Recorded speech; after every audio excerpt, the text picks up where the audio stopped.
Hello, everyone. Welcome to episode 68 of the Path to 1 Million. I am your host, Cliff. Today, this is going out extremely late. Hopefully, it goes out. It's been a long day. So, we spent the day in Dollywood, which I've never been there before. But Dollywood, for those of you that don't know, is kind of like a Cedar Point. Or if you're in California, it's a magic mountain. And it's located inside of Tennessee. The owner is Dolly Parton. With her gajillions of dollars, decided to build an amusement park. So that's where we wound up going today. And I had never been there before. It was it was quite an experience. It was actually really cool. But there was something that really struck me as I was going through the park today. I remember as a kid, many moons ago, the family and I, we went to Disney World in Florida. And while we were going through Disney World, I was probably maybe 12 at the time, maybe 13. As we're going through Disney World, I saw a sign for Space Mountain.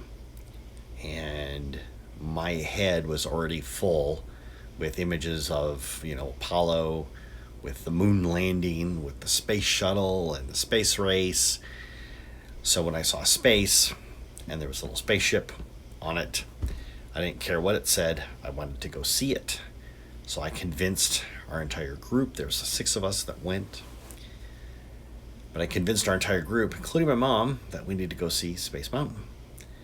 We stood in line probably for about an hour and a half, maybe, to get in there. And I had no idea what to expect. The further in there we get, the darker it gets, the louder it gets. I'm still clueless. And I keep wondering to myself, when are they going to start showing us like NASA stuff, like space stuff? We finally make it up front. And that's when somebody in my group says, I think this is a roller coaster. I had no idea. My mom was completely freaked out. God only knows the last time she was on a roller coaster. We pile onto the roller coaster, and I'm not sure why, but Mom decided that she would go with us. So for those of you that don't know, Space Mountain really is a roller coaster. It is inside of this huge dome. It's track. It is completely black. Inside of there, it's fast.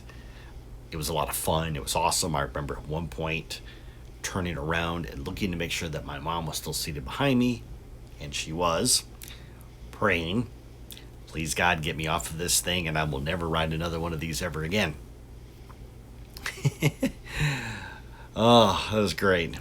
What was interesting, though, is that we did not have any clue or any idea what this was until we actually got up into the ride itself. Like we were almost standing in line. There was nothing outside that indicated what this was or who this was for or anything else like that. And my poor mom has always had back problems, so the sheer fact that she was able to tolerate this roller coaster speaks volumes in and of itself. Now, we go to Dollywood, and probably within the first few minutes, I am really struck by the fact that before you get onto every ride, there is this giant panel that tells you all these interesting facts about this particular ride. But more importantly, if you have a child, what kind of level is this going to be? Is this going to be a mild thrill attraction? Is this going to be an extreme thrill attraction? It actually, as a parent, gave you some kind of a barometer, so that way you would know that if your child couldn't handle anything that was extreme, that you could simply avoid those rides just by looking at a sign. You did not have to stand in line. You did not have to wonder if the cars going overhead were the part of the ride that you were going to be on, or if they were for another ride, which that has happened to us quite often. But that attention to detail really struck me. And the more we hung out in that park, the more I realized that whoever designed this park, whoever put this whole thing together, really in the back of their mind was thinking that this park had to be family fun, had to be family centric. I flipped to the other side of the coin, someplace like Cedar Point. Cedar Point is a lot of fun, but I would hazard a guess that Cedar Point is probably geared more towards maybe younger adults, teenagers, maybe even people in their 20s. But it really is meant to be just nothing more to me, anyways, than kind of like an adrenaline junkie type atmosphere, right? Who's got the biggest roller coaster? Who's got the fastest roller coaster? We go here, on the other hand, and all of these different sections of the park are broken down into these different little, one of them is a carnival, and one of them is a bakery, and one of them is a Wild West show, another one is a mining camp, but they're all designed around the basic concept of taking care of your family. Other little things too that really struck me as odd was the price of water, as in it was free. I have been to Cedar Point more times than I can shake a stick, and never in my life did I ever see them give away water for free. That shocked me. They had bottled water as well, Dasani, and even that was $2.50. That's about what you would pay in a vending machine to get a bottle of water, and it was two for $5, and they were selling it everywhere you went. And I remember thinking to myself, man, if we were at like Disneyland buying a bottle of water, it would probably be around $10 to do it. But at Dollywood, it was $2.50. Just like buying it from 7-Eleven. Again, it's just one of those things that shows attention to detail that really made me think that this place really is kind of cool. And even though the tickets were a little bit expensive to get in, it's still a little bit more affordable than what you would pay if you went to Disneyland. Of course, I guess if you were to stack Dolly Parton and Mickey Mouse side by side, there probably wouldn't be a lot of competition.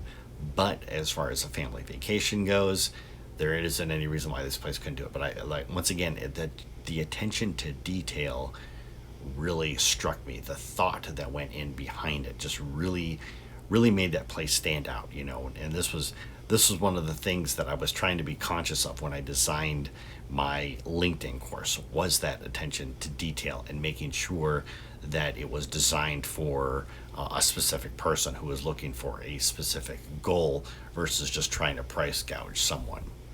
Anyways, wanted to share that story with you, and I'm going to keep my fingers crossed that this video does make it online before I pass out, because like I said, I am dog tired, which, by the way, I'm happy to say that I rode on the world's fastest wooden roller coaster today.